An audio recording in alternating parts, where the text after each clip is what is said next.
Ways TKO has ruined WWE. Before we get into this video, make sure you like, comment, subscribe. Give me the 10K by the end of the year. Keep watching throughout the whole video. Let's go. The Rock.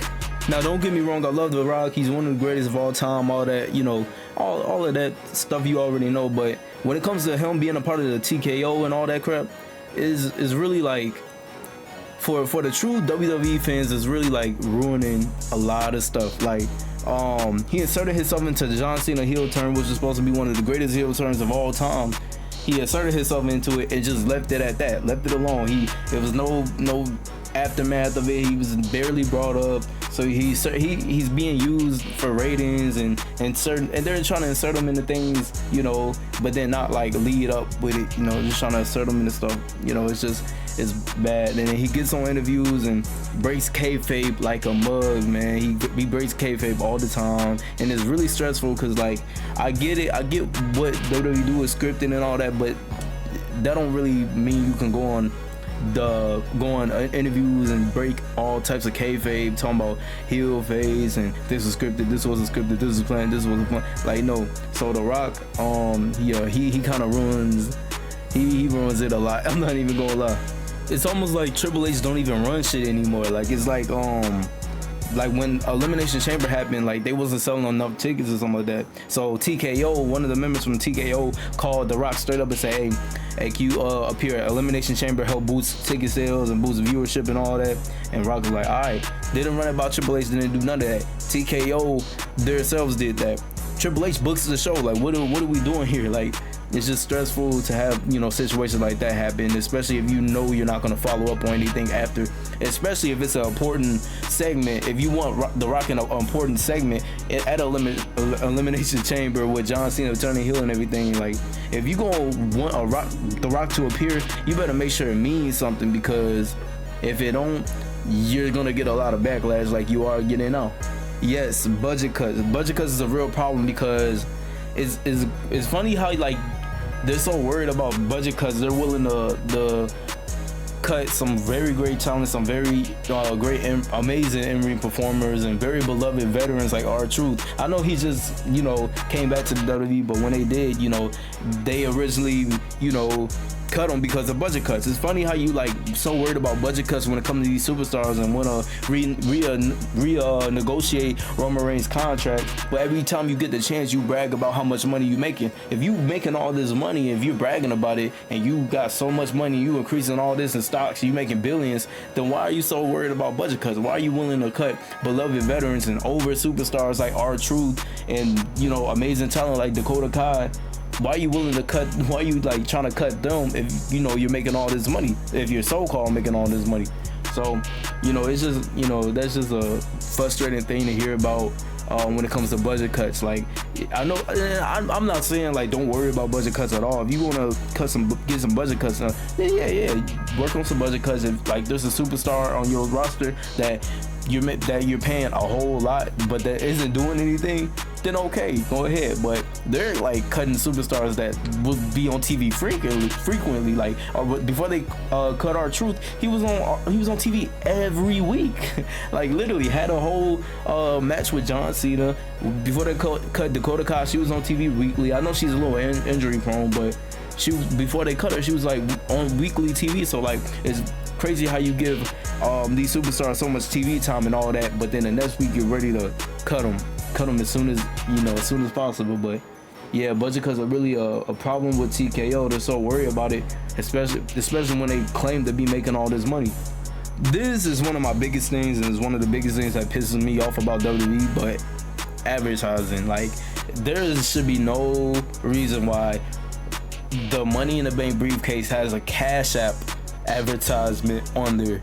There should be no reason why the whole entire WWE ring should be covered in, all types of advertisement, talking about Clash of Clans and Prime bottles and all that. There should be no reason why the ring should be covered like that. There should be no reason why there's all these commercial breaks during Saturday night's main event. Like, it just takes away from the fun. Like, man, advertising has got so crazy in WWE. Like, and, like, I don't want to be that guy say I miss Vince McMahon, because Vince McMahon, before he had left officially, like, he was definitely losing touch. He was definitely out of touch with what the crowd wanted. That's the thing about Triple H. Triple H is a little more in touch. I'm not gonna say he's all the way in touch because LA Knight is not a Money in the Bank winner right now, so he's definitely not all the way in touch right now.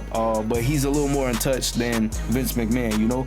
But the thing about Vince McMahon is that he never sold his soul while he was in the WWE. He never, you know, sold out to all these advertisements and all the people that want to help buy WWE and stocks and all that. And he didn't fill up the ring with a whole bunch of prom logos and trying to get people to buy. He didn't, you know, place CashApp advertisements on Money in the Bank briefcase. He didn't do advertisements on ladders for the Money in the Bank. Like, no. Vince McMahon was, you know, he stood on business when it came to that. He wanted to keep WWE original, especially for the original fans that watch every week. Triple H is more worried about branching out to the people that don't really tune into WWE. And I'm not saying there's anything wrong with that, but don't lose focus on, you know, the people that watch every week, the people that, you know, dedicate a lot of time and energy into the company, you know. To the fans and people that spend money and buy merch and buy tickets and all that. And that's another thing. Ticket prices are crazy right now. I seen like 10,000 for one seat at one of the events. It's just crazy. So yeah, advertisement is a crazy thing. It's a bad thing. You know, shouldn't, you know, have 5 commercials during one match. Shouldn't see all these advertisements on all these WWE products. It's crazy. Poor storylines. So let me explain this one. This might sound a little different, like might sound a little confusing to you, but because, you know, you're probably thinking, how is TKO affecting these storylines? I'm gonna give you one big example. John Cena. When he turned heel, there was a chance for him to branch out and do something different, and be different, but instead they are basically doing the same thing with him. Yeah, he's heel. Yeah, he's doing bad things like hitting people on the head with the championships during the matches to win and everything, but he's still got the same like theme song, same merchandise, all of that. The merchandise especially, that was a chance for him to branch out, get some new merch and everything, but instead they actually went worse with the merch. They got new merch and hats and everything for him. Every single week, every time he appears, it's like different. It's different types of merch and everything. Every time he appears and comes onto a show, ready to sell to that, you know, crowd, to that audience. That was a chance for him to get some new gear, like maybe like wear all black or something like that, and not have the never give up in the last chance is now. Last time is now shirts and all that, the hats, and they even got on and I've touched on this before, but he even got socks that, you know, that he's never worn before. Like the socks that you see in the ring that say last chance is now and everything, like he's never wore those before in his career, especially when he's full time. So yeah, it's crazy how like they overdid it with the merch. It was a chance for him to break out, get a new theme song, but instead like they was kind of thinking money with that, especially with the merchandise when it came to him. So that's kind of affecting the storylines too, because like it's like, yeah, John Cena saying he's different and everybody, and Cody Rhodes trying to go about it like John Cena's been acting different, but I see the same dude. Like I see the same John Cena that I've been seeing my whole life when he comes out to the show. Yeah, he does heel shit now, like hit people on the heads and everything, but other than that, it really there's no difference.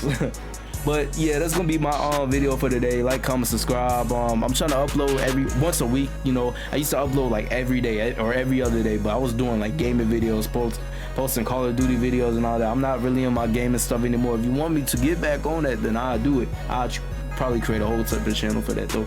But yeah, I'm working on these. I'm on my commentaries, YouTube commentary stuff nowadays, but I'm posting once a week because, you know, I'm trying to focus more on my editing and everything. I'm trying to give you quality over quantity. That was my problem in the past. I was trying to give you quantity over quality. So but yeah, like, comment, subscribe.